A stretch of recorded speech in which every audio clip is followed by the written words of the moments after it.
Good evening. AARP Mississippi is honored to serve as the signature sponsor of this 26th annual For My People Award ceremony. Greetings from our state director, Ms. Kimberly Campbell, and our state president, Dr. Gwendolyn Prater. I am Ivory Craig, Associate State Director of Community Outreach.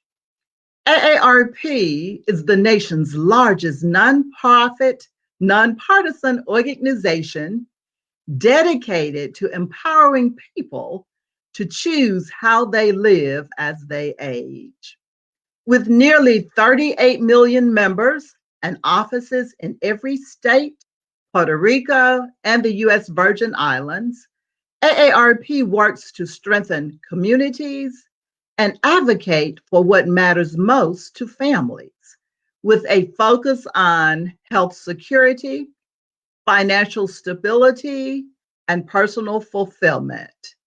We also work for individuals in the marketplace by sparking new solutions and allowing carefully chosen products and services.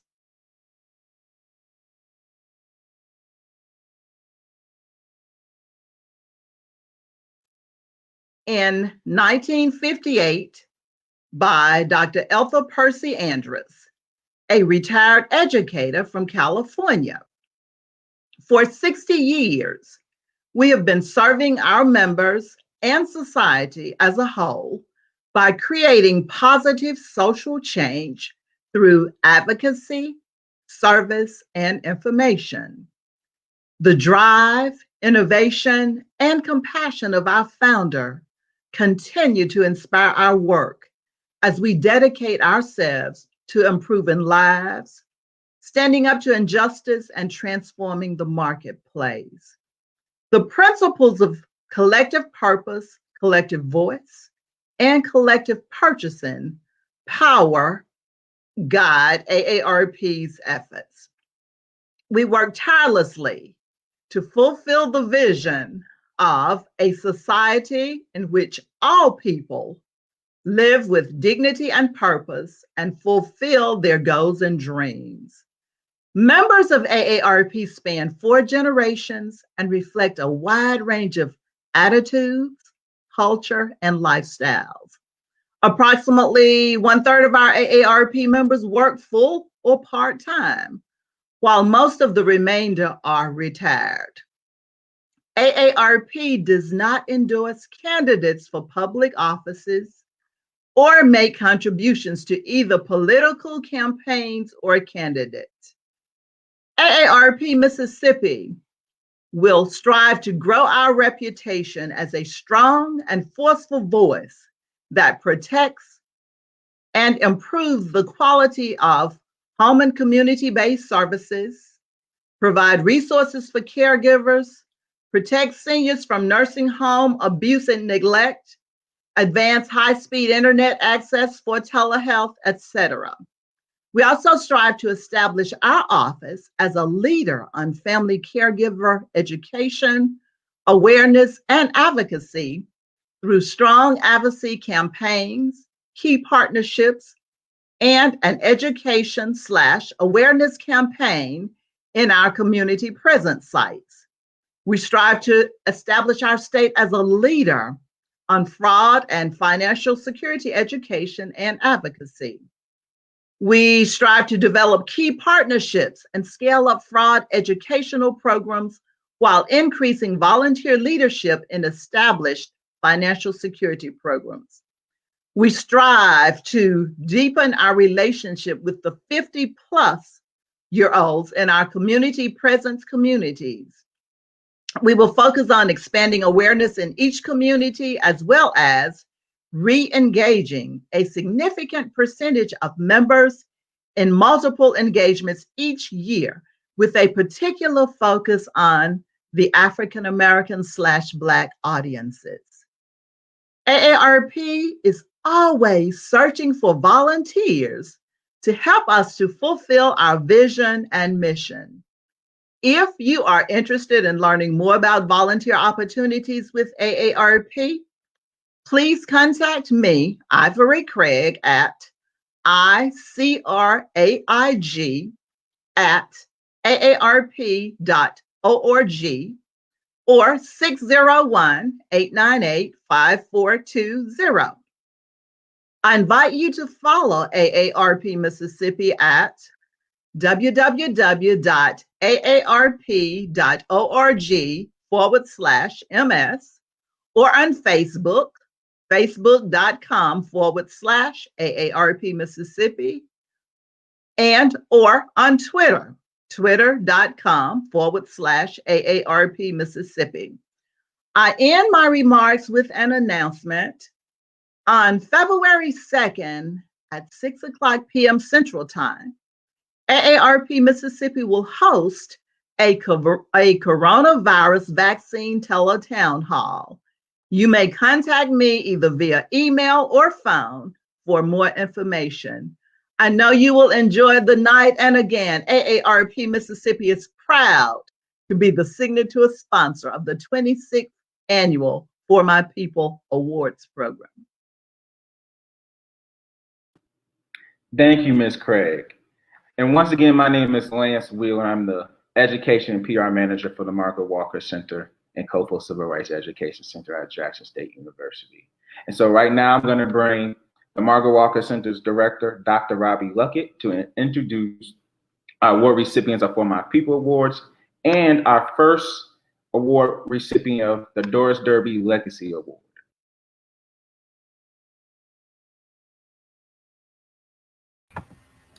Thanks, Lance. It's my great pleasure to be here tonight with all of you and be a part of this remarkable program. The Margaret Walker Center presents the For My People Awards to people and institutions who've made indelible impacts on African American history and culture. The awards are named after our founder's classic poem, For My People, and the book of poetry by the same name, which won the Yale Younger Poets Prize in 1942. Past recipients of the For My People Awards have included the likes of James Meredith, Unita Blackwell, Robert Clark, Lerone Bennett, Andrew Young, and Charlene Hunter Galt. This year's 3 recipients of the 26th annual AARP Mississippi For My People Awards are most deserving of joining this incredible group of honorees. Dave Dennis Sr.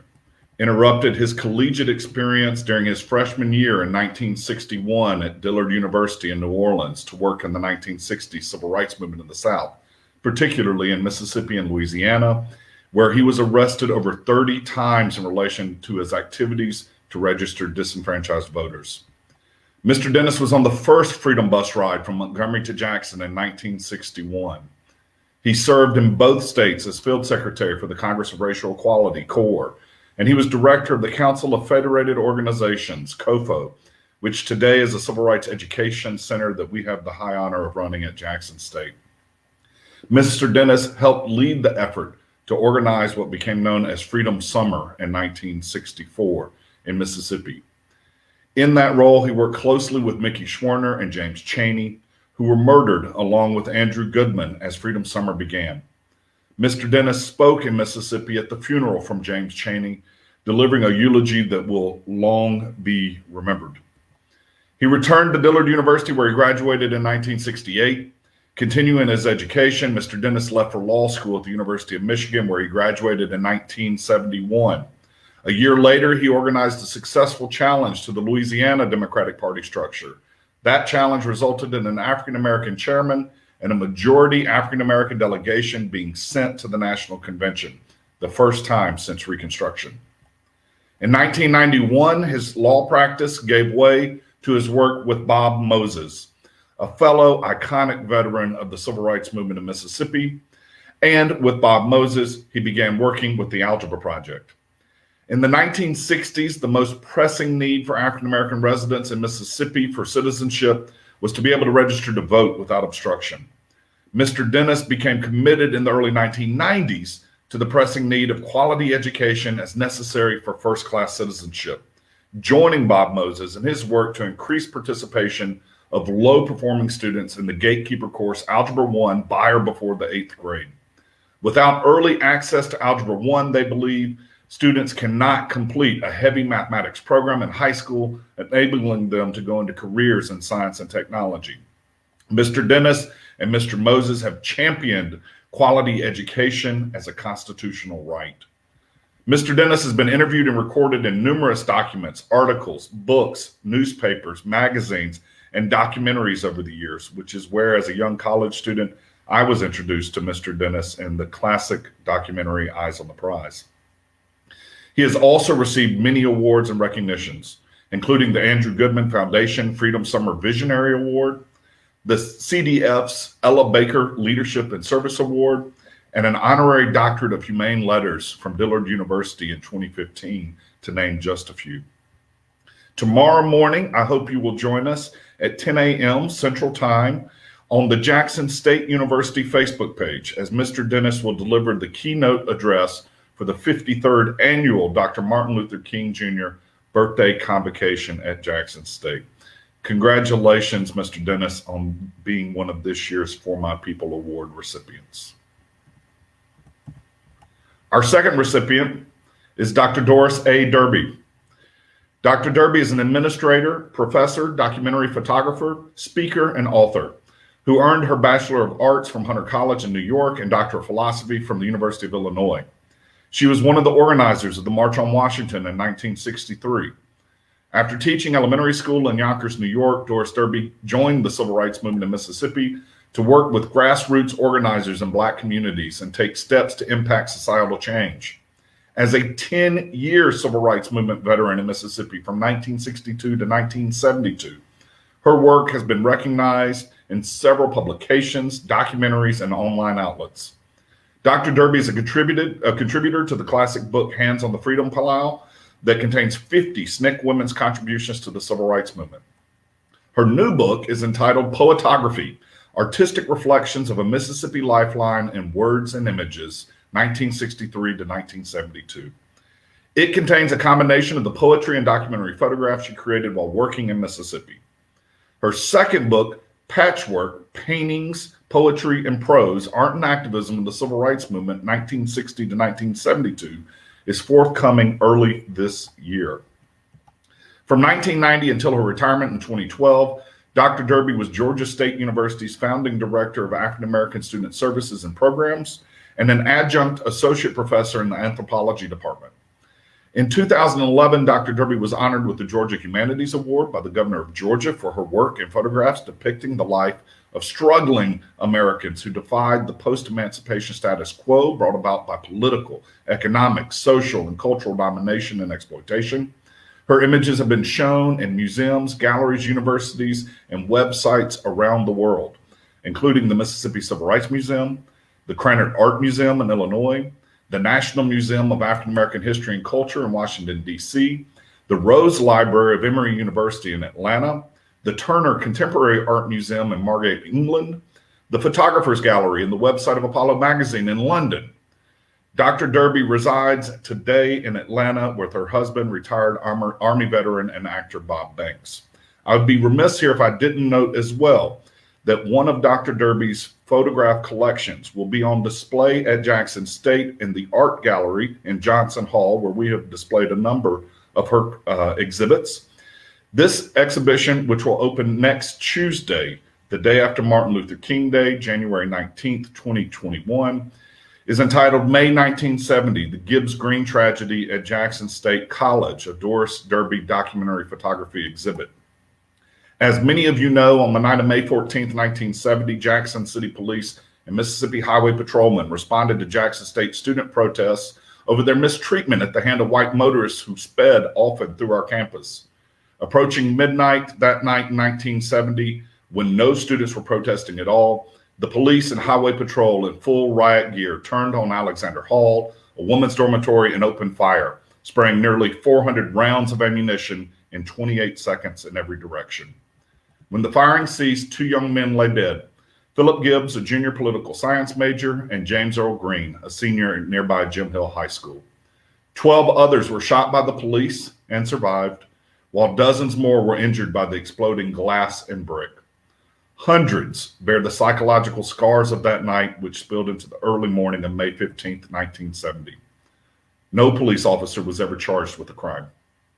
At the time, Dr. Derby was a civil rights activist and photographer who was working on the staff, as you can see in the image here, of the Institute for the Study of the History, Life, and Culture of Black People, founded by Dr. Margaret Walker Alexander at then Jackson State College in 1968. And that is Dr. Derby standing directly behind Dr. Alexander in this image. The May 1970 Gibbs Green tragedy at Jackson State College exhibit a never before seen documentary exhibition of Dr. Derby's photographs from the days and weeks immediately following the police shootings. You can join Dr. Derby and us at the Margaret Walker Center for a gallery talk on Thursday, February the 4th at 6 p.m. right here on our Margaret Walker Center Facebook page. In addition to all of the above, I am proud to announce the first ever For My People Doris Derby Legacy Award, presented to a descendant of activists who worked in the various social justice movements of the 1950s and 60s. Recipients are recognized for their dedication to continuing in the tradition of activism broadly defined and honoring their families' legacies. Dr. Derby made a lifelong commitment to defending human rights, and she trained new generations under her tutelage as an activist, scholar, artist, and educator. In honoring her grandparents' and parents' legacies of activism, Dr. Derby created this award to inspire future generations to do the same.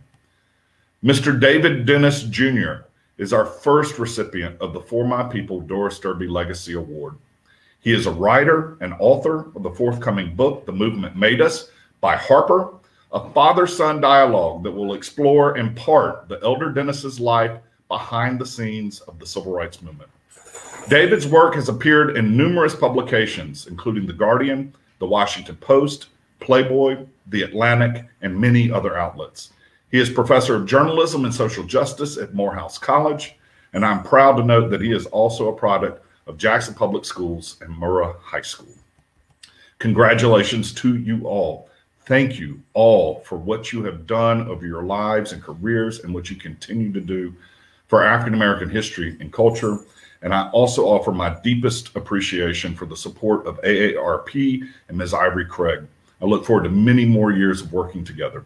But for now, I'm going to turn it back over to Lance, and let's begin this year's For My People Awards program. Congratulations, everybody.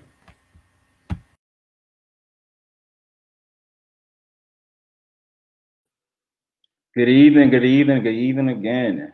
Once again, my name is Lance Wheeler, and I'm the Education PR Manager for the Margaret Walker Center and Coastal Civil Rights Education Center. I am truly excited to be here this evening to have this conversation with these three phenomenal people. And so I'm going to jump right into it. There will be room at the end, close to the end, where the audience or visitors can ask about 15 minutes of questions, but we're just going to dive right in. And so usually when I've been on panels or I watch panels, I think the credentials of the people are amazing, but I really want us to get to know each other tonight. And so my very first question is, can you tell me who you are outside of work? And this is open for everybody. And I'm going to start with Dr. Derby first. Once again, can you tell us who you are outside of your work? I'm an 81-year-old woman, civil rights activist who never said that the civil rights movement was over.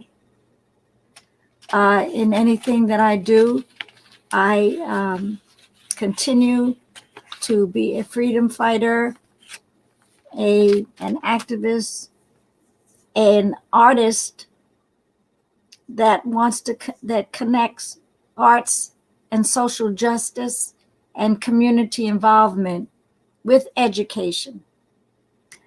I work with and associate with people from all different backgrounds and ages.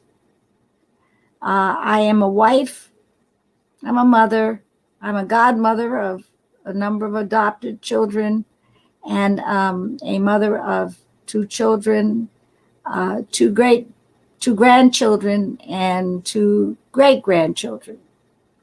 My husband and I are retired. We both worked at Georgia State University, and we continue to be active in our community. And and have fun with each other. Now that, I mean, especially since we're inside, we do lots of things together. We do a lot more cooking. We thought we wouldn't have to do all that as much. But after we retired, we were going to eat. We started eating out a lot, but now we're cooking and we're cleaning and we're doing all of the yard work and stuff like that. But we have fun and we are making the best of our situation. And we just continue to do what we were doing. My husband says I have too much energy. And I say, well, that's just me. I'm a multitasker and I love life and we still dance. So that's who we are. Creative individuals working. I probably work. He likes to relax more than I do. But I believe in continuing to be productive and continuing with the movement. Thank you. And I'm going to go right to Mr. Dave Sr.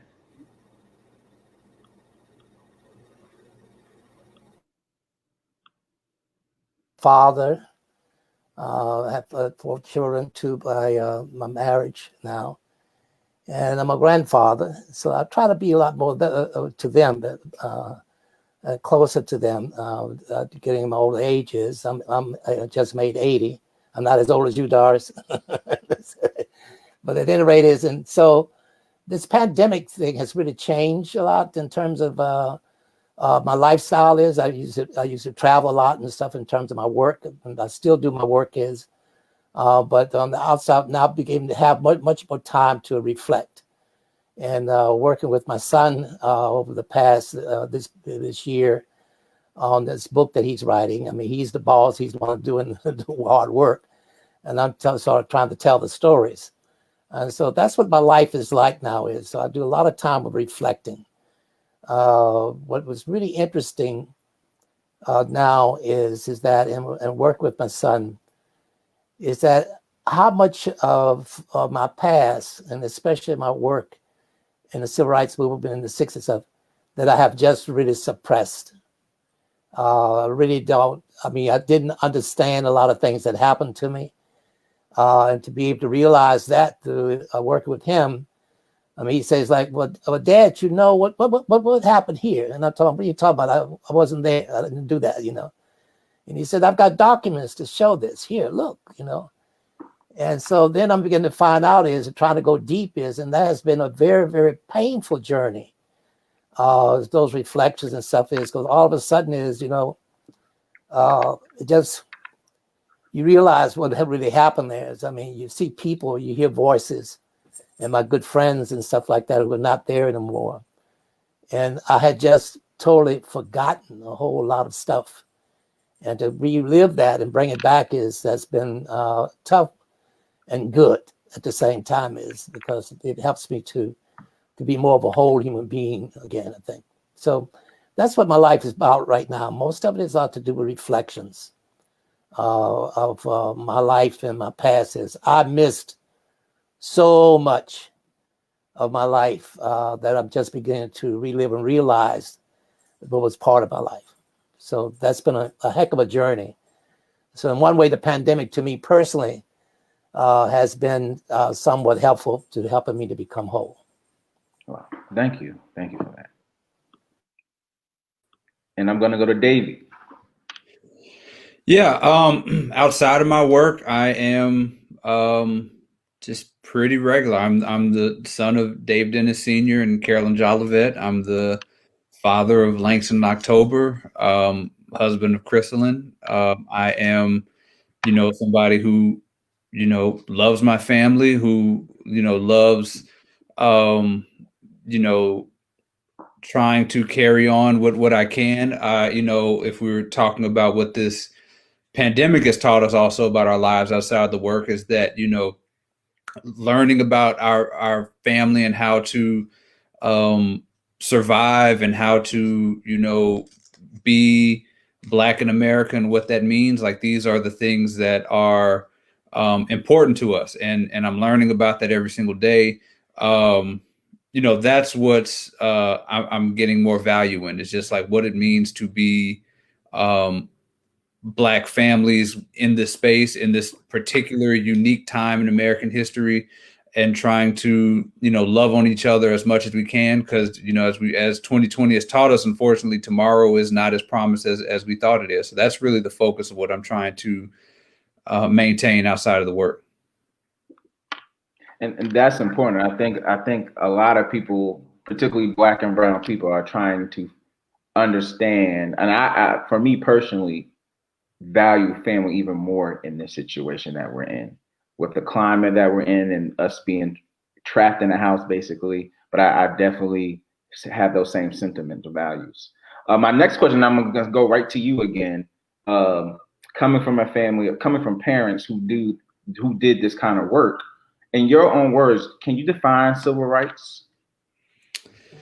I saw the question. You gave us these questions, and I've been thinking about this particular question for 24 hours. I mean, civil rights.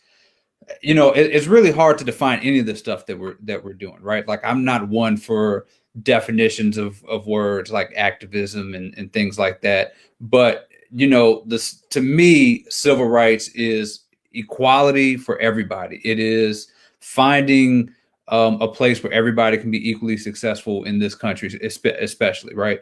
It is about Black and brown folks getting the opportunities that we deserve, that are reserved for us, that we have to maintain. Like, these are the things that civil rights means. It means being there for our LGBT brothers and sisters. It means being there for our disabled brothers and sisters, these communities that we need to fight for. Civil rights is about doing the most good when it pertains to equality in America, no matter who you are.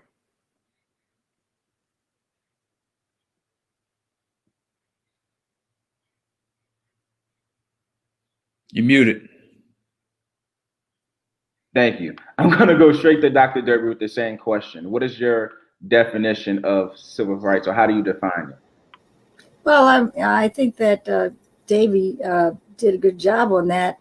I'd say, rights of personal liberty guaranteed to us as U.S. citizens by the 13th and 14th Amendments to the Constitution and by acts of Congress. But basically, our rights, our civil rights are for everyone, and that Black folks have the same rights as white folks in this country. And that's what we were fighting for in Mississippi. Thank you. And Mr. Dennis? Yeah, well, civil rights to me has been is the right of me, David Dennis, being able to be David Dennis. And that is a whole human being, what I'm supposed to be, and to be able to grow as I'm supposed to be, and not to have anything to stop me from being me. And so to be me means I can be a whole to everybody, and especially to my family and my kids. And so that's one of the struggles I've had as personally, from being involved with this kind of a struggle from the time I was a teenager, right, but 19, 20. It's really that's been the struggle with me internally, is to be me, to be whole, and to be allowed to be whole. And that's what it means to me. Okay. And Mr. Dennis, I'm going to stick with you. And like Dr. Luckett said earlier, you left Dillard University to get involved in the movement. And so my question is, why did you get involved? And how did you get involved fighting for equality? Yeah, well, I'm a little bit different. It was a long struggle. First of all, I was born on a plantation. I'm a product of a sharecropper's family. And so I came up through the struggle of racism and everything else. And so what got me involved in the movement, really, when I was lucky enough, I was the first to graduate from high school in my family, first one to go to college. And I got lucky enough to get a scholarship to go to Dillard. And when I went to Dillard, students were beginning to demonstrate. Students were in jail in New Orleans and stuff is.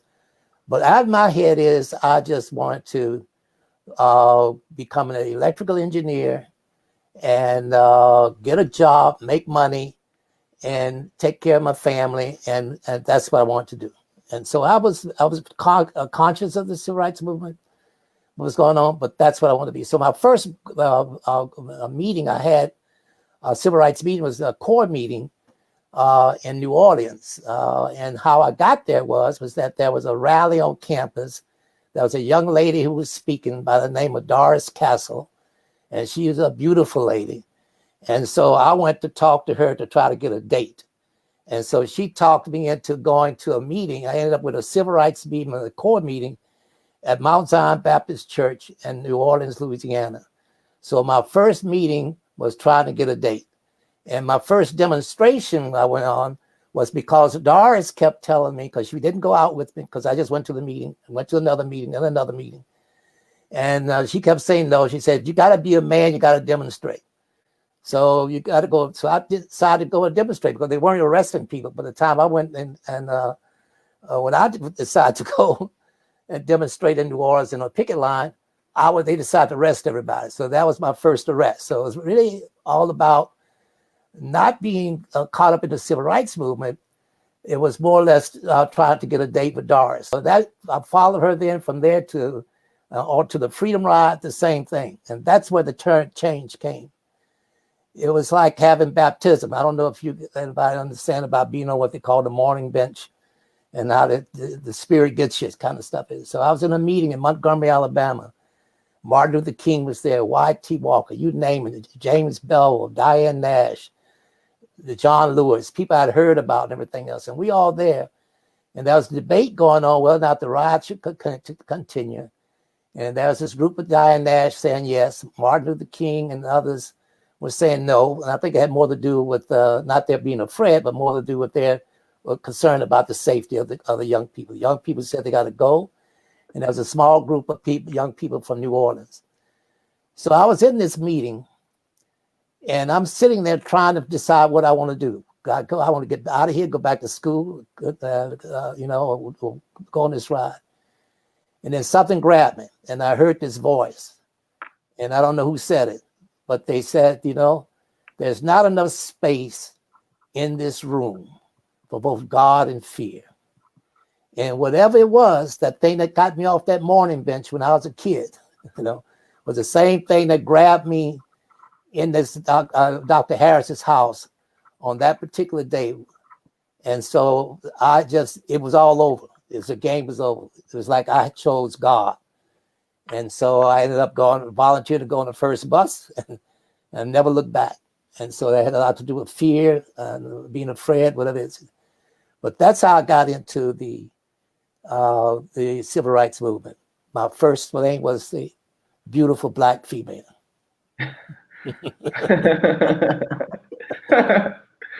I want to say that quote is powerful. Not enough space in this room for God and fear. That is something to remember. Yeah. That is beautiful. And Dr. Derby, I'm going to come to you. I know your family, you come from activists from New York, and I was wondering the same question for you. How did you get involved and why? Well, I think that, again, as I mentioned about the family legacy, I feel like I had a family legacy of civil rights.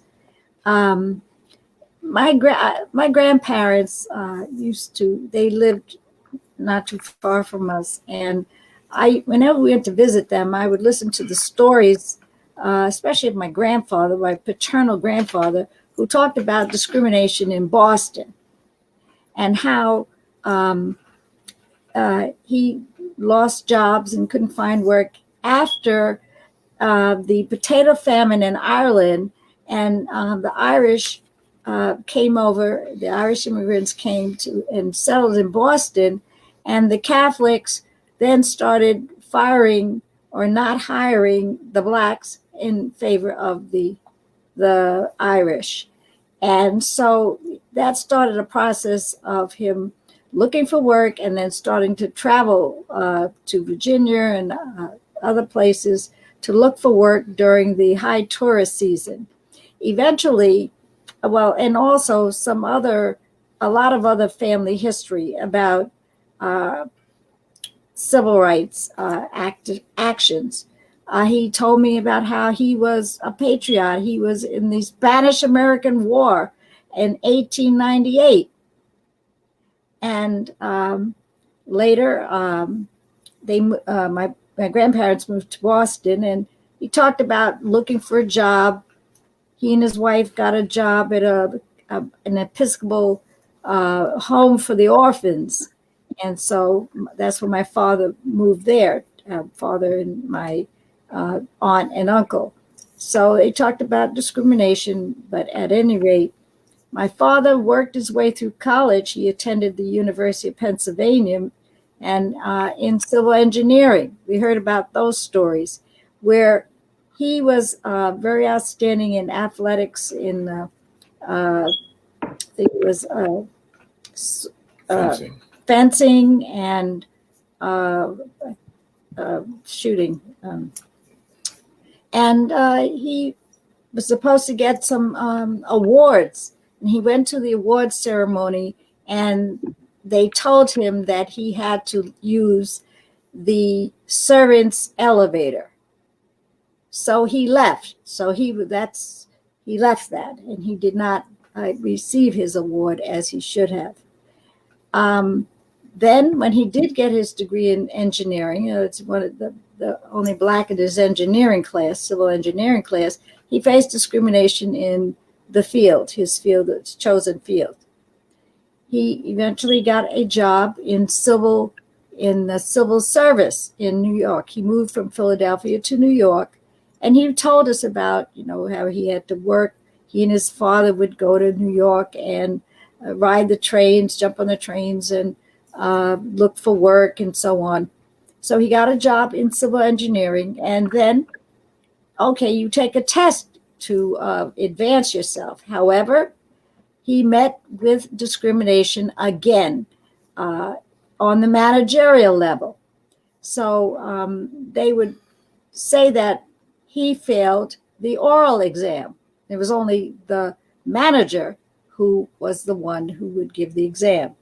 He talked to a few people in his job, and they said that they also experienced the same thing. And they got together and would and had meetings at our house. That was in the 57, 58, 59. And they had the meetings, and my sister and I would try to listen to what they were saying, or, meet them and just sort of get an inkling of what was going on. So that was a very personal kind of thing, knowing about the discrimination that my father faced and the stress that it caused, because he knew that at any time he could be fired. But he was brave, and he was involved in that organization. They eventually did win the case. My father died in 1960 from a stroke, with all the stress, etc. And he did not live to know what happened with that case. Constance Baker Motley, the NAACP lawyer, was the attorney for their organization, the New York State Careers, and they eventually had branches of that organization spread through New York. Now, I also knew that on my mother's side, my grandmother, who had 11 children up in Bangor, Maine, and her husband, my grandfather, was a successful businessman. And my grandmother and her eldest son were founding members of the NAACP in the 1920s. So all of that family history, that legacy, was what impacted me to listen to stories, want to know more about my family history and other people, what were they doing. But another primary factor was that when I was in elementary school, in a predominantly white elementary school, I realized there was only one Black teacher in the school, and we never saw any Black figures or any Black history in the books. And I realized at that time, with all of what I was listening to was family history, that I wanted to see Black images, and I wanted to make sure that we had documentation in books, in the library, in school, to reflect the contribution of Black people to America and, in fact, all over the world. So I said, well, as my father was a man who was self-made and of action, that I would also do that. I was artistically involved. My father was also a cabinet maker, and I used to spend time with him talking about what he was doing and so on and so forth.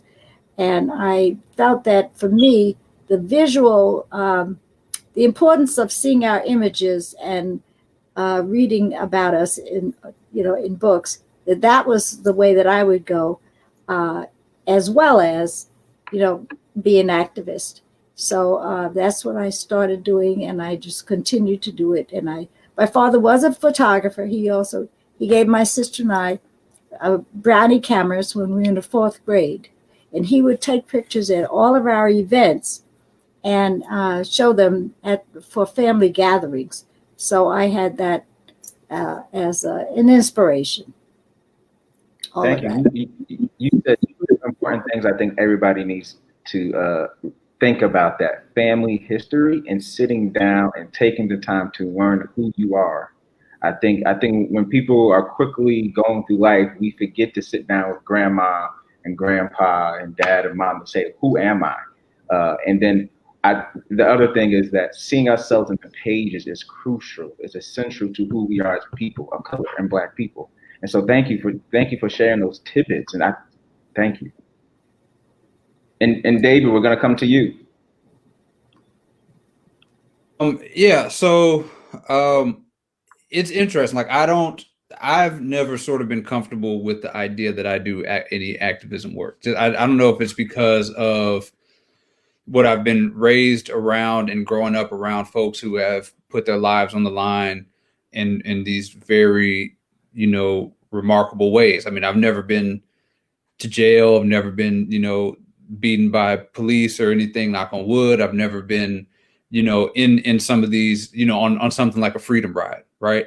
But, I do try to tell people that you just try to do the most good. And if you do that, you can align yourself with folks who are doing activism work. So that's what I try to do. I try to do the most good and align myself with the principles of the folks that have raised me. Right. And so for me, obviously, I was sort of born into it. Right. When we moved to Mississippi when I was 6 years old, my dad was rejoining the movement. He was joining the Algebra Project. He was reuniting with Bob Moses. He was going on these trips to, Neshoba County and Meridian and, all these different places to give speeches and talk and tell this history. And he was also, inviting people into our house who, were part of this movement and rejoining this fight, Bob Moses and, Miss Uvesta Simpson, people like that who I was raised around, who, sort of showed me these ideals and showed me the right ways and taught me things about, community organizing and saying what you believe and, fighting for the people who can't really fight for themselves. So it's always sort of been either in the forefront or in the back of my mind, something that has been important in my work and my writing. Early in my career, I was writing about hip hop. I was a hip hop journalist. That was what I cared about. Obviously, there are some narratives and ways to tie that into Black liberation work, which I was trying to do. But for the most part, I was really focused on that culture. And then I think for my generation, a lot of people my age and younger, that all changed when Trayvon Martin gets killed. I mean, I think that caused a shift in the way that we saw the world and the way that we looked at things in comparison to the movement. Like, this Black Lives Matter movement is our civil rights movement. This is our current generation fight. And that, changed me into a writer who was somebody who was invested in that movement, who wants to write about, the Trayvon Martins, the Breonna Taylors, the Tatiana Jeffersons, these people who, need to have voices to speak out for them and say their names and things like that. So that's sort of been my journey through this process. And it is an evolving journey. Like I'm still, you'll fall short, you'll try your best. And the best we can do is just try to be the best type of person we can to make our, forefathers proud and to raise children to carry on those legacies also. Completely. And I would challenge your notion. You may not be an activist in the street, but pen to paper is activism. I think that's important to note. I think what you do by writing and being a professor at a HBCU Morehouse is a form of activism in itself, right? I think, like you just said, you said their names and you put in pen to papers and make sure those individuals still live on and that we remember those individuals. So I would say, you are in your own way an activist in your own way. And thank you for sharing that. And we're going to dive a little bit deeper now. And I'm going to go to Dr. Derby when I propose my question. Through the 60s, the tactic, one of the many strategies and tactics that were used was the nonviolence approach. And so a lot of activists were trained in that tactic. And so my question is, what is nonviolence to you?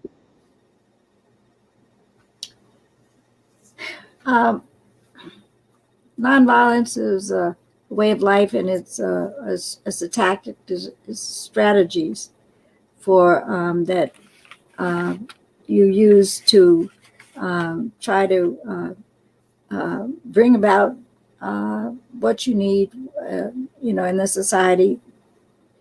What we did use different tactics in the civil rights movement is what I'm aware of and involved with. And nonviolence employs tactics such as demonstrations, peaceful demonstrations, sit-ins, boycotts, pickets, etc.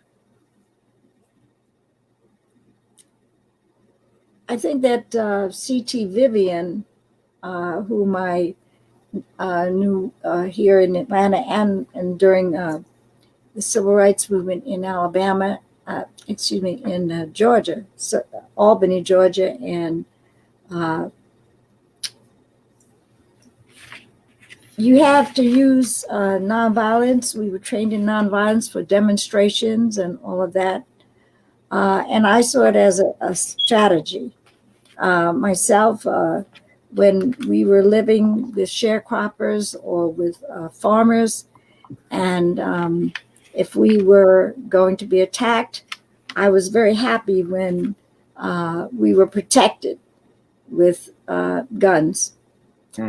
We had, I was living in different parts of Mississippi.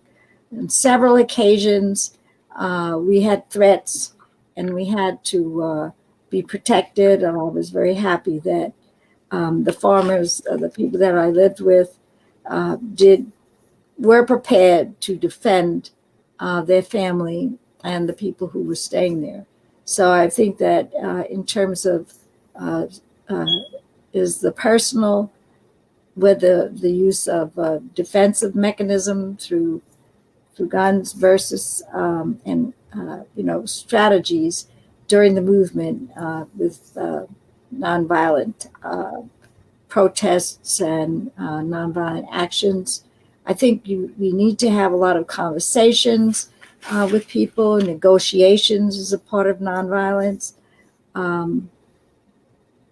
So sit-ins, etc., which I was involved in. But I think you have to perhaps use both depending on the environment. Thank you. And Mr. Dennis, I'm coming to you. And what about you? Yeah, well, Doris directly said, she's absolutely correct. For me, nonviolence was a tactic, and it was not a way of life. Although I knew a lot of people in the movement whereby it was a way of life. John Lewis really believed that through love and understanding and nonviolence, I mean, he could reach men's hearts. Jim Lawson the same way, Jerome Smith, and so these people in the civil rights movement that I work with really believe in terms of a way of life. But for me, it's a tactic. You can't win. And the violent pieces, bit violence in the terms of openly. But what we can do is that through nonviolence, you can sort of reach the minds of a lot of people. But in terms, what happened is that I could never tell a person, a person to not defend himself, not defend his home, and especially at night. I grew up in northern Louisiana for the birth of the Deacons for Defense. I benefited from that in the civil rights movement, where the Deacons actually protected us in Shreveport. They came out of Jonesboro, Shreveport, Bogalusa, Louisiana. Then there were just individuals. There's very few Black homes that you went to, especially in rural areas, whereby you didn't have guns. So the Black families were not nonviolent in the senses. And so when people talk about the fact is that portray them in movies and other things as being a threat, that is not true. A lot of people did not even participate in the civil rights movement with us as activities because they felt they could not abide by the nonviolent way of life is. And so to me is that, and it still is, it's a tactic to be used especially on demonstrations openly. But we got something else that's happening in the country now. I'm not sure as to how people are going to be able to react to this. The segregationists and racists and the right wing in this country have decided to try to create a war. And so the war is against Black people and people of color, and the war is against poor people, and so it's a whole change. So this is putting us in a whole different situation than we've ever been before in this country. So that calls for another thought, and I'm not sure, but at this time in this piece is there's no way for us as Black people to win an open out a war. I think in terms of the violent situation is, but also don't think you're gonna win by turning the other cheek on. So I'm not sure that's without trying to say too much more. I think you hit it. I'm happy that you said it was a tactic, and I know Charlie Cobb wrote a book that this nonviolent stuff gets you killed. I think people forget that this movement wasn't just always quote unquote nonviolent. You had people who had guns who protected you all during the movement, like the Deacons of Defense. That's a conversation that I don't think we dig enough into when we talk about civil rights. Well, we also don't make about the individuals. I mean, in the day and still then, Black people were not afraid of white people, as I was saying. You take like C.O. Chin in Canton, Mississippi. C.O. Chin walked the streets with his gun tied to him like a cowboy, all right? Nobody bothered with C.O. Chin. And there was a relationship like with C.O. Chin with Mr. Turnbull, Mississippi is, or Mrs. Woods in Hattiesburg, Mississippi, who a lady there. These people, and then there was the Beauticians Association out of Shreveport. There were 4 women. They carried their guns, all right, and did voter registration work and stuff like that. So what I'm saying is that there was a sort of a understanding, and they had a certain amount of respect in the white community. Now, most of them were called and understood by Black people who made their stand against white people. They were called crazy niggas. I mean, that was the term that was used. That's a crazy nigga over there. That's a crazy nigga. don't mess with him. But that's not what they were. They were like people who made their stand and stuff like that. So you had this across the state of Mississippi, and I think that all of the, if it had not been for these people, the civil rights movement, a lot of us never would have survived. You know. Thank you. And Davey, I'm coming to you, Davey. Same question about nonviolence. Well, I'm going to defer to the movement folks about the definition of nonviolence. They trained folks about it and did all that stuff. But what I will say is that, there is what we've learned in the last 7 days is that what constitutes violence in this country is different depending on what your skin color looks like. Like we could not, it is a survival tactic in the fact that we can't go up and do any of the stuff that the white folks did in the Capitol 7 days ago, right? We can't, what they did is borderline violent to them, right? If we march to the Capitol, if black folks march to the Capitol, thousands of us, and one person had a gun, that would be called a violent insurrection, right? And you wouldn't be able to count how many of those folks would not have made it out of there alive. So I think the idea of nonviolence is understanding that the rules apply differently depending on who you are. It is a way to, make sure that we have a peaceful resistance movement, but it's also based on the understanding, I think, that we just can't do what white folks do when it comes to trying to get our freedom. Like we're dealing with a police force whose goal and who was built with the goal of arresting and killing black folks, right? And so, understanding that we have to enact different tactics. And so I think that logic, which, has been sort of the basis of nonviolence, came true and was proven 7 days ago, right? Black folks can't have a movement like that. We wouldn't survive it.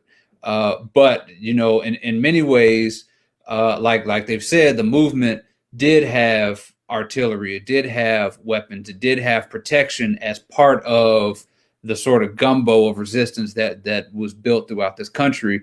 But yeah, I mean, I think that it's just a different fight out there depending on what you look like, and I think that's something that black folks have understood since the beginning.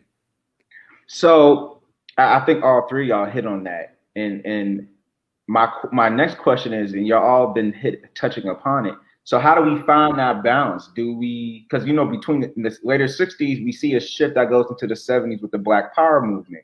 How do we find the balance of nonviolence and then also in today's society arm ourselves to make sure that our protesters in the Black Lives Matter movement, for example, are being safe? How do we do that? I'm gonna come back to you, Davey.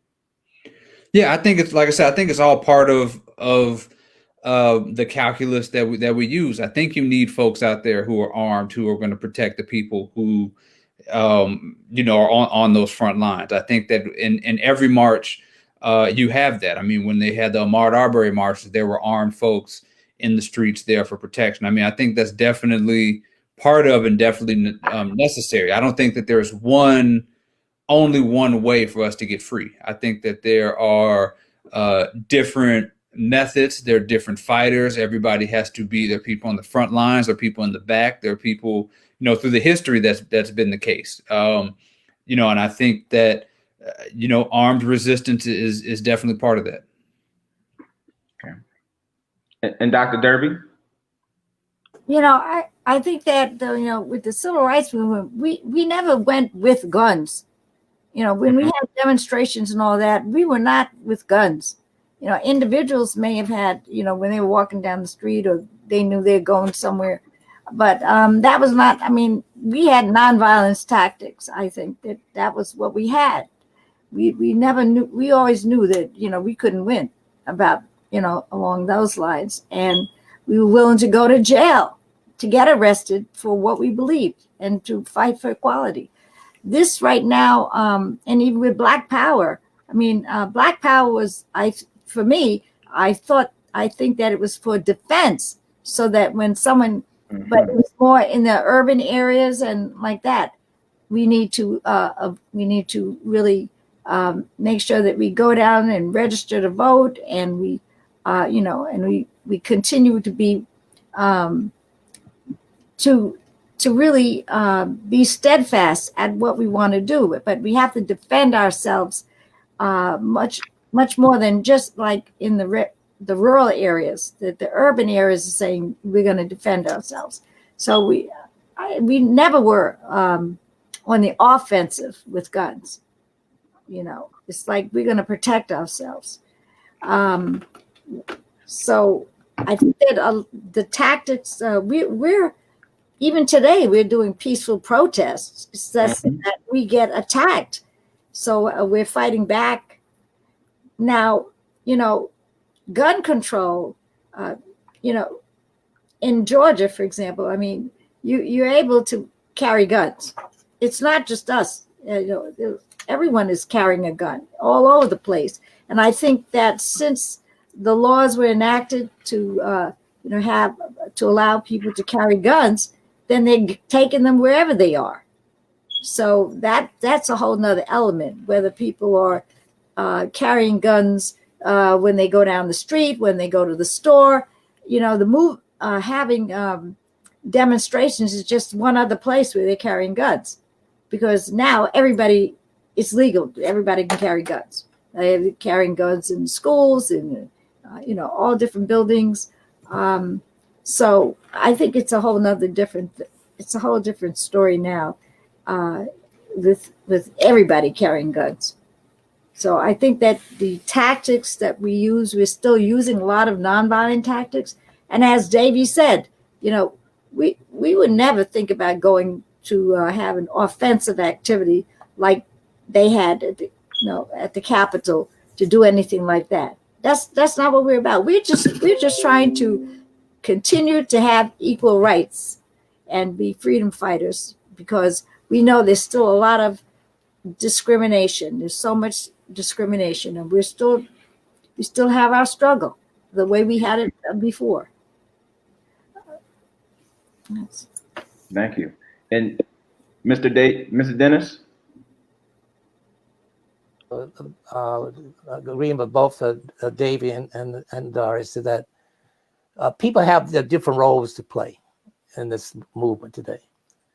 I think basically in this country is that most people love their families, and they want their children to grow up in a safe environment.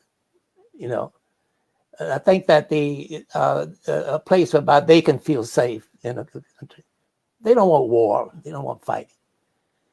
And then there's that other element that just really don't care. I mean, they talk about the fact is what's it like to be an American, to meet American flag is. So you got some jokers out there beating up police officers with American flag, with a pole in the Capitol, right? So that's another group of people. There's nothing you're going to do about changing their minds, all right? None whatsoever. So what we need to do is talk about these different roles. So those people, one thing that we do know is that getting political power is one way to having some type of control over what happens in your lives and in your community. So we need to figure out how we can begin to organize in our communities so we can get that particular control. How do we get back our communities? It takes a village to raise a child. How do we begin to organize? I mean, that was taken away from it. I mean, white people understood that. So they didn't take over our communities and take away the Black power that was beginning to exist or develop in the 60s. They didn't do that all by violence. They used nonviolent tactics to do that by taking on control of the political as a piece of the government. They took over our communities, all right, doing it in a smart way. They broke up our families, not by violence always, except for what the police actions did. But basically what they did, they just came in and took away our businesses. What they did was they say, okay, in order to deal with our culture and our communities, they put these expressways right straight through all the base of the community, our economic bases in each of the communities. That's what they did. And they took it over. It took them years.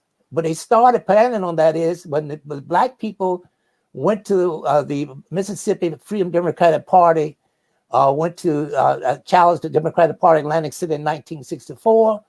that was a time when they said that's too much power for these black folk to have. And they began to strategize then to make that turnaround. They switched parties and took over one party. And then they began to develop it. First of all, one of our strengths at that time was our family structure. They went after that, the Moynihan Report, poverty program, if you look at them. So what I'm saying is, in order to get it back is we need to be able to organize our communities and rebuild our communities like we had once before. Rebuild our family structures, all right? Don't be so concerned about a kid's pants, how low they wear them. We be too concerned about the wrong end. So that's what's up in their head. So what I'm saying about it is that then there are other people that played another role, just as they did then. There were people who protected us, and they did it in their own ways, and they had their own guns and weapons to protect. There are still roles for people to do that. So, but we need to base that role. A good example is, and I'm finished with it, was Obama was elected president, a black president, for 8 years. Black people didn't do anything during those 8 years to build a structure that would be lasting and also to protect whatever he was trying to put in places. We made no demands. We made no parties. We lost our community. We were out celebrating instead of talking about how do you use that to build a base. So in instances, people have different roles you have to play, and I respect all these roles that's fighting for black people and black freedom. So the question has to be, how do we pull these together and we all work together? Thank you. And you're right. You didn't see black folks go crazy when President Obama was in office at all. Right. That's when you start seeing black bodies and brown bodies more publicized on TV getting killed and murdered, such as Trayvon Martin, such as Michael Brown. So I definitely agree. And Mr. Dennis, I'm going to stay with you. And my question is now, I want to tell people the Freedom Rise this year is going to turn 60, this upcoming May 4th. And so what does it mean to you to be the commemoration, of the Freedom Rise coming up this year, 60 years? Yeah, I think the Freedom Rise played a very important role in this country in terms of moving and driving the civil rights movement. They were like soldiers in the senses. I mean, people began to see large numbers of people and young people willing to go to jail and spend time in jail, and what they went through. It brought this, made visible, what racism was really like out there. And so really, and another thing about it is it was like a brand. So when we were in Mississippi and Louisiana, I don't care if you work with SNCC or CORE, NAACP, or whatever you have is, you would call a Freedom Rider. Everybody was a Freedom Rider, that came out of the movement pieces. So it wasn't about organizations. It was about a brand of people who stood up and took on the system, So I think that's what they represented then is, and still do in a sense is. And so what the drive and what it did is it helped to organize communities, because these people came from all over the places. They brought with them an idea. And when they went back to their communities, they took back an idea. I mean, say, for instance, when I came out of Shreveport, went to school at Dillard, I got on the Freedom Rise. When I came back out of Freedom Rise, what did I do? I went back to Shreveport, and began to organize and stuff in that. And so it wasn't no longer what they called me there was Sunny. It wasn't no more Sunny. It's Sunny the Freedom Rider, stuff is. So what you got here is a piece is dealing with there's a symbolic representation of resistance of these people that came in Freedom Rise. So I think it has a lot to look at, and how young people began to take on the voices and along with the sit-in movement at that time. Thank you. I think people forget.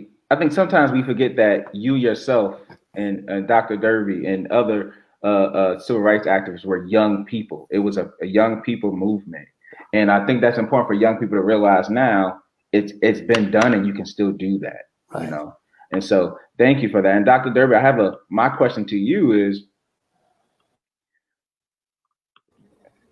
we associate the civil rights movement with voting, marching, and protesting and sit-ins. However, people forget how art contributed to the movement. Art itself is activism. Can you talk about your work as a photographer and also with the Freedom Southern Theater, and why is art to a movement essential? Well, the Free Southern Theater, which there were three of us that co-founded it, John O'Neill, Gilbert Moses, and myself, in 1963. Our theater became a repertory theater to take the message around throughout Mississippi and other states in another way that people could get an understanding of what what the movement was about, how we have to we can express ourselves and create, and just have a personal kind of expression with a message. We were the cultural arm of SNCC. We took we developed some new components of theater. So, for example, after plays were given, we had storytelling, story circles, getting people involved in it so that they can express themselves and be creative and see how the movement and is a part of what needs to be done to bring about freedom, as Dave Dennis was saying, freedom to be themselves, freedom to function in the way that they want, and freedom to express themselves, and just get people into a creative mode of thinking about themselves and their own spirit and what can we do, and seeing some products of their own imagination. And then this is a basis for creating all kinds of other things, whether it's in the artistic realm, whether it's theater, it's painting, it's photography, it's poetry, getting people to think about themselves, their condition, and how can we get out of this, and how is our culture important to us and to the world. So I was not only involved in the Free Southern Theater, but by the time I came to Mississippi in 1963, I had already been to Africa. I won a scholarship from the NACP to travel to Nigeria in 1960. My parents had always talked about how important it is to travel, my parents and my grandparents. And I had the privilege of getting a scholarship to study African dance in junior high school at the Catherine Dunham Dance Workshop at the Harlem YMCA in New York. And on 135th Street, there was also the Schomburg Library Collection, which is a Black culture collection. And so I was very, very much interested in African culture and how do we relate? So it was important that after I was exposed to the dance, well, African dance involves other aspects of the culture. And then you get to know about the music and the arts and so on and so forth. And so I brought all of that when I came to Mississippi. And I saw through my association with Africa and the arts, it's all interrelated. It's not just artwork for art's sake, as we see more in the European model of art. And I saw how art, when our people were brought from Africa, it looked as if people like to say, whites used to say, well, we didn't have anything that we brought with us, but we did. We had all of that arts, expression, language, dance, music, all of that. And we brought it, and it's here. It's still here. And so I felt that it was important to bring all of what I knew about the arts to Mississippi as a part of the movement. So it was the theater. I taught African culture in the Head Start program with the children. I used to go to different communities and show African dress and African jewelry and exhibit show people about Africa, which they hadn't seen. And I just did it myself. It was just something that I had to do. I wore African dress. Then with the photography, again, it goes back to my whole thoughts and commitment to documentation. So I wanted to document everything that was going on as much as possible. And I had the opportunity when Southern Media, two white guys from the North, started this and wanted to have some young people in Mississippi as interns to be with them, for them to teach us more about, real being a photographer and making documentary films.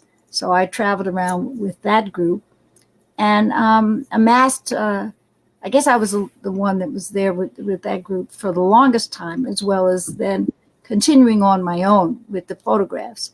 And I saw how it was important not only to document, but to share. Today, my photographs are used in documentary films, in murals, in books, and in exhibits all over the country and in Europe. And I'm still saying I want people to see who the people are that were involved in the movement. What were the conditions that people were living under?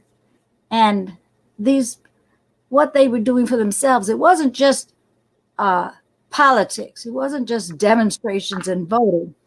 People were coming out to volunteer to establish schools, Head Start programs, cooperatives. I worked with the Poor People's Corporation, and we established several handcraft cooperatives, taught people how to do business. There were vegetable cooperatives, got farmers together to organize.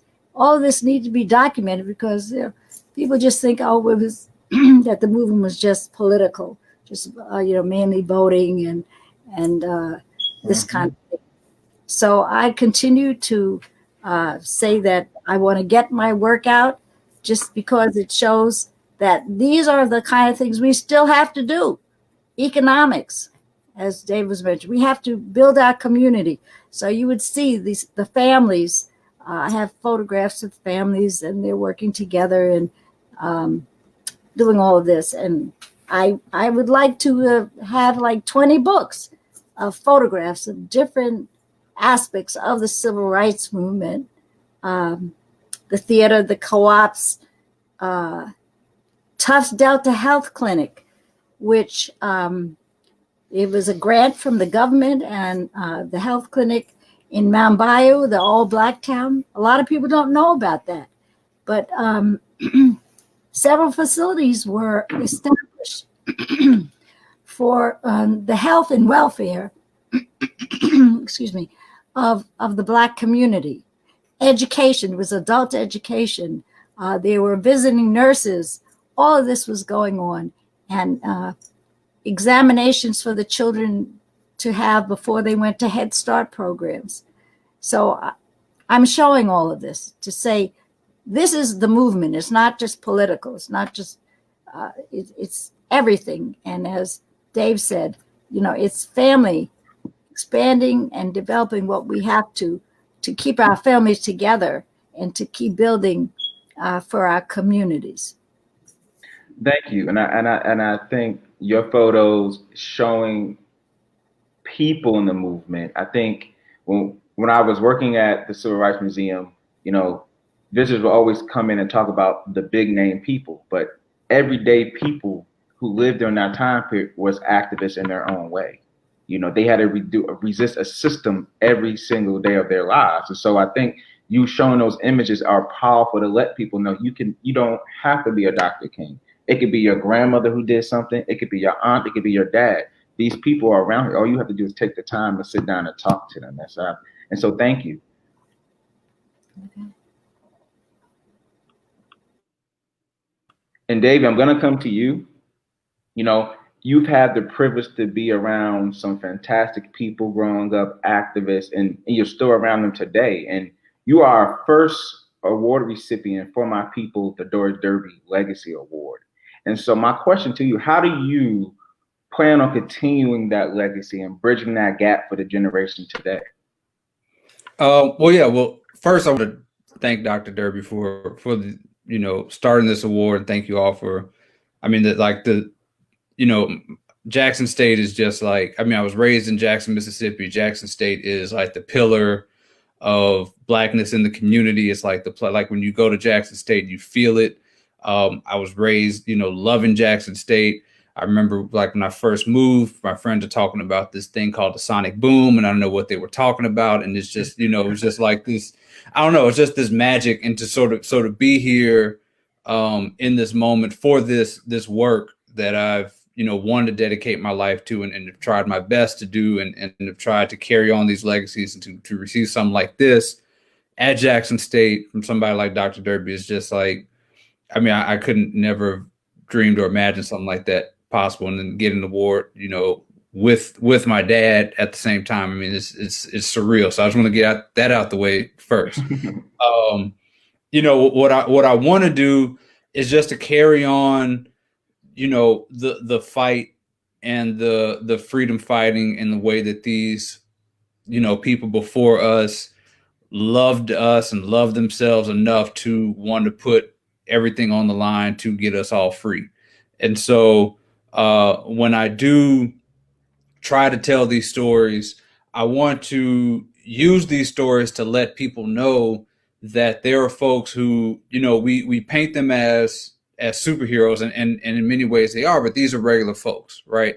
You're talking about sharecroppers and teachers and, post office workers and businessmen. I mean, when you think about the movement in Mississippi, you're thinking about people from top to bottom, from the Amzie Moores who had resources and money to Fannie Lou Hamer, who was a sharecropper, right?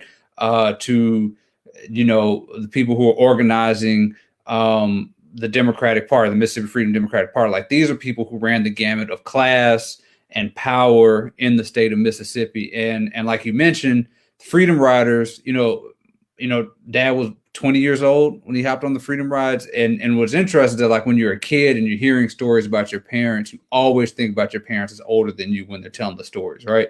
Mm-hmm. And then when you think about it, like, that's really young. Like, these are young kids. Like, these are the age of my students that I have at Morehouse. Like, these are kids who changed the country, who changed the world, really just by, organizing as best they could. I mean, you got to think about the stuff that they were up against. I mean, the state of Mississippi, you think about the Sovereignty Commission, you think about spies, you think about bombs, you think about, armed, they were killing folks out there. They were doing everything they could from, they were denying food. They were denying shelter in the cold, right, in the winter.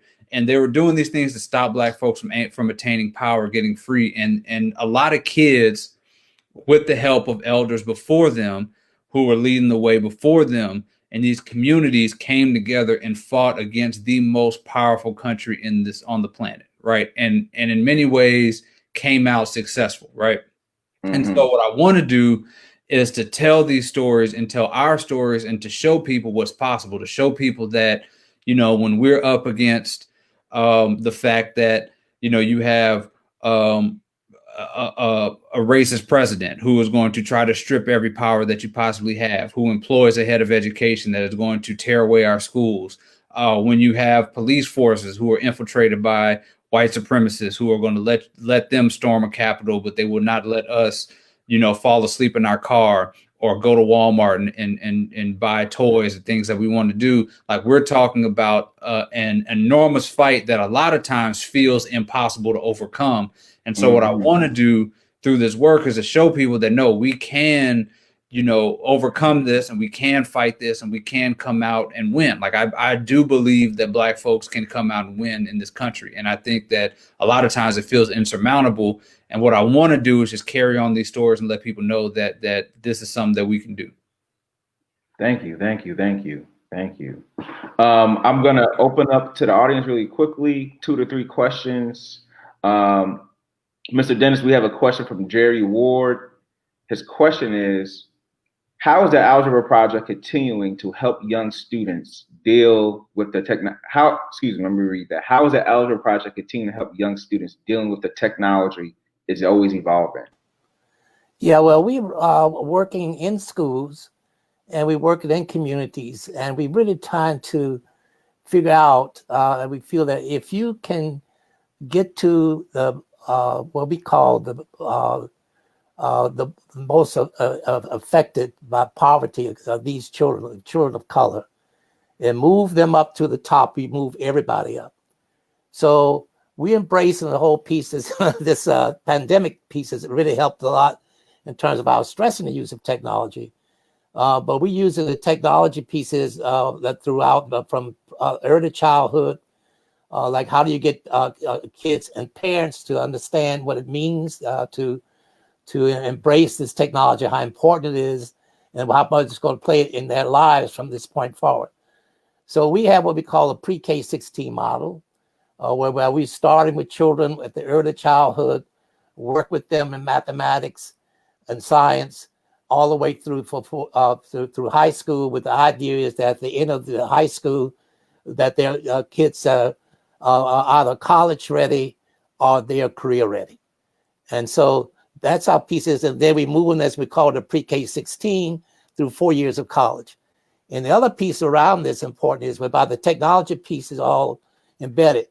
But the reason why we start the early piece is so that we connected that with the 4 years of 4-year college. And that 4-year college for us right now, we focus on the HBCUs.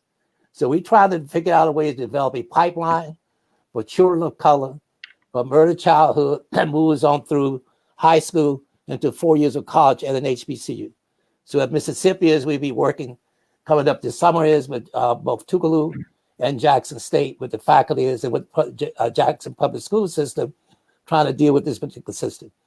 The idea is that we as people of color, the early childhood and parents begin to see the connection between what they're doing in kindergarten or pre-K all the way up to at the end of that tunnel of these 4 years of college, we have programs on the campuses, and we're developing on each. We have a network of HBCUs we work with around the country, and we're trying to do a model with University of District of Columbia, Virginia State University, Dillard University, Xavier University, Jackson State, and Tougaloo, where we're putting on each of the campuses what we call education community centers, whereby we'll be working through those centers to provide professional development and support to teachers, to classrooms, to community, and also to different organizations pieces.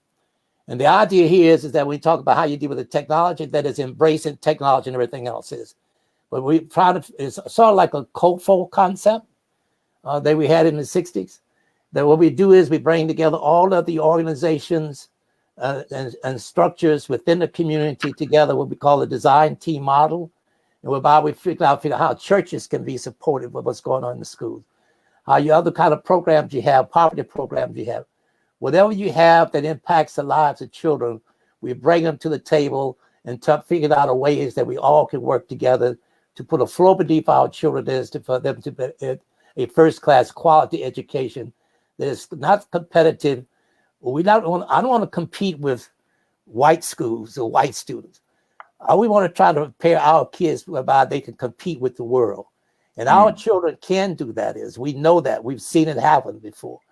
And so all we need to do is an opportunity. But we cannot, as Black people, we cannot depend on white people to educate our children. So we got to figure out, they take like at the HBCUs, they're struggling. If you take Jackson, Mississippi, for instance, if the schools, HBCUs are struggling.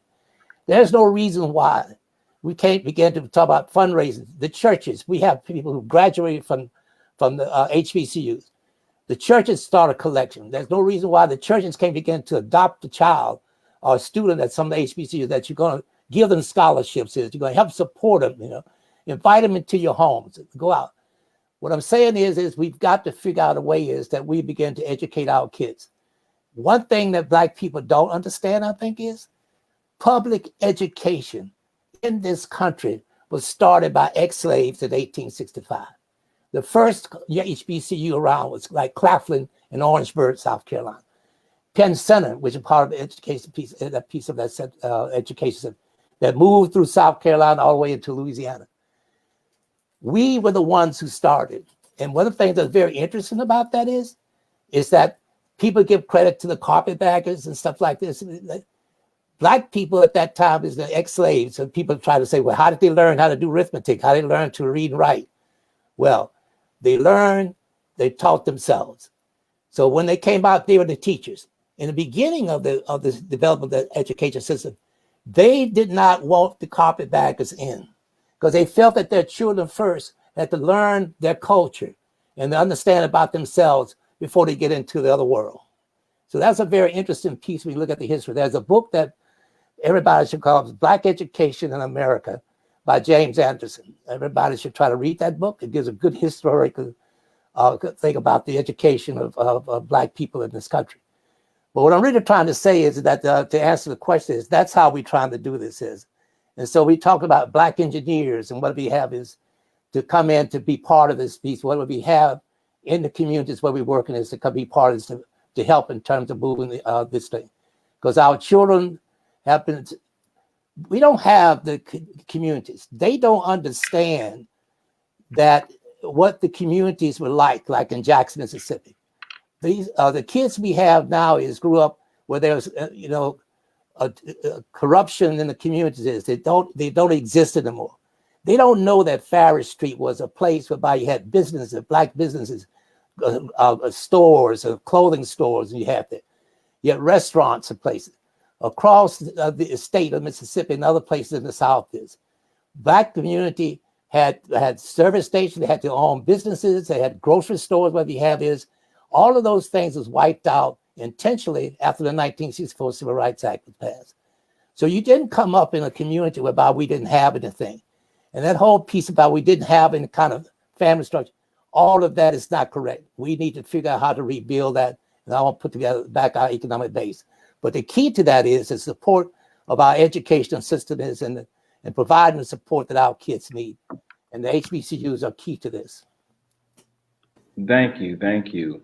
And I have one question for you all, but I need y'all to wrap it up in 2 minutes for me, just 2 minutes. And it's a conversation I had with Rena Everett, and where we were talking about trauma. And so the common thread is the fight for equality, and the common pain is trauma.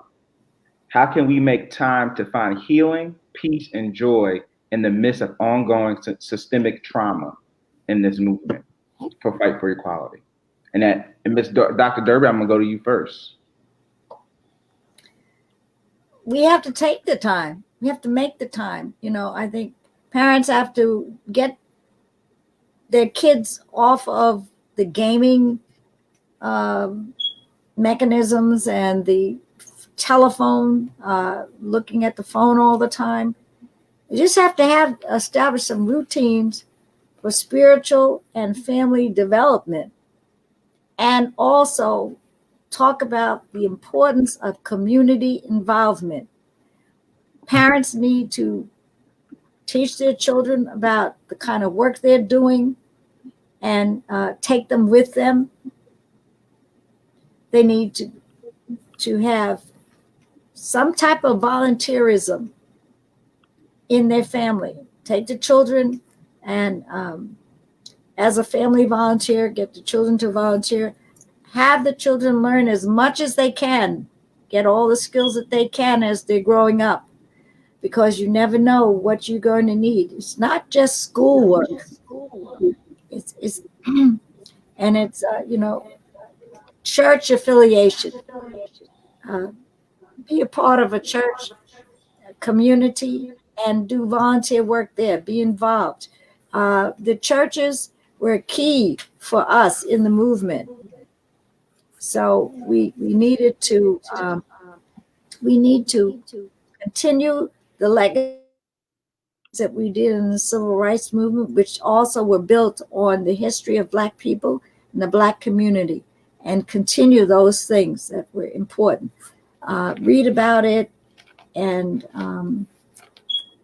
encourage our families to do things together, be a part of the community, and be involved in artistic expression together. Thank you. And Mr. Dennis, same question to you. Yeah, it's almost the same answer. It's about family. But it's when I say family, we have to define that a little bit better for my part of these. I'm not talking about just a biological family. The family that I'm talking about is one like I grew up in. It was extended family. It made no difference whether the biological parents were together or not. Because the children, when I grew up, the children were the children of the community. If I did something wrong down the street, I was chastised by Miss Mamie or Mr. Jack, whatever it is. And when I got home, I got it again from my mom and them. Because the fact is, they had the right and the permission to chastise me for what I did. We grew up as a part of the community itself is. And so again, we need to figure out how to love, how to be understanding it, how to care for each other. When we see a child in need or a person in need, how do we share? So the extended family piece is among the Black people was our strength. And that's the reason why it was so strongly attacked after the 1964 Civil Rights Act through the Monahan Report and the poverty program I talked about earlier. So what we got to do is begin to figure out how to rebuild that. And those who are in the home together we need to talk about is that, have dinner together. I mean, we didn't have TV and stuff when I grew up in, so we were close. So every evening, the family came together and we ate together, and we talked together and we shared information. I mean, when you come into the house, put that doggone cell phone down for a while. Turn off that ignorant box you call the TV for a while. Sit down and talk to each other and say, how was the day? So this pandemic piece gives us the opportunity to take advantage and try to build this kind of extended family structure that the Black people had until white people figured out that that's their strength. We need to destroy it, and that's what they did. And so it's up to us to bring it back together, which we can do by sharing, and loving each other and looking at each other, as family. Thank you.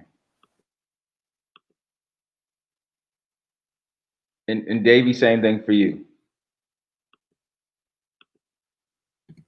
Yeah, I'm going to start with the practical. I mean, first of all, I'm just saying I could talk about trauma and dealing with this for like an hour. So I'm going to try to keep it as short as humanly possible. But I want to start with the practical. Black folks, if you can, therapy. If your insurance can provide it, if you can, any way possible, I always encourage Black folks to get as much therapy as humanly possible, because the trauma that we have dealt with and that we deal with on a daily basis impacts us and our bodies in ways that we don't, even understand. I mean, just the fact that, this past week we have been inundated with images of white folks getting away with stuff that we know that we'd be killed for doing has a mental and physical impact on our bodies that we need to address.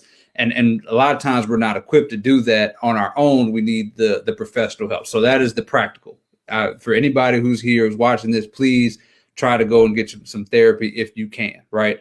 Then, we talk about the ways in which we can heal our past through, fixing our family lines in the future, right? And the way that we love on our children, love on the people with us undoes the trauma that is done to us, because a lot of the trauma, a lot of traumatic things that we do to each other in terms of, spousal abuse and the way that we, abuse children, the way that we're not affectionate, things that have been put into our family lines through white supremacy and the terrorism that this country does on our families and our bodies. And so we have to understand that part of the resistance is finding Black joy. Black joy is part of how we resist what this country does to us. And so if we can find joy with ourselves, with our children, love on our children, hug our children, men, love each other, say I love you to another man. I know doesn't feel, we've been taught that is not the cool thing to do. Hug each other when the pandemic is over.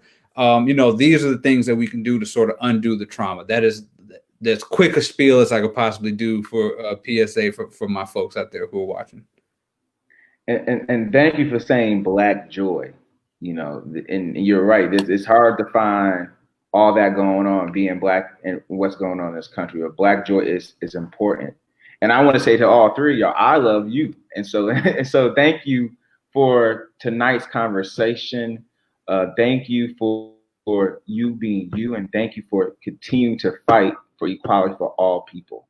I wouldn't be here today if it wasn't for people like you. And so thank you. And we're going to wrap up this conversation. But before I do that, I want to say thank you to AARP Mississippi for sponsoring the For My People Awards.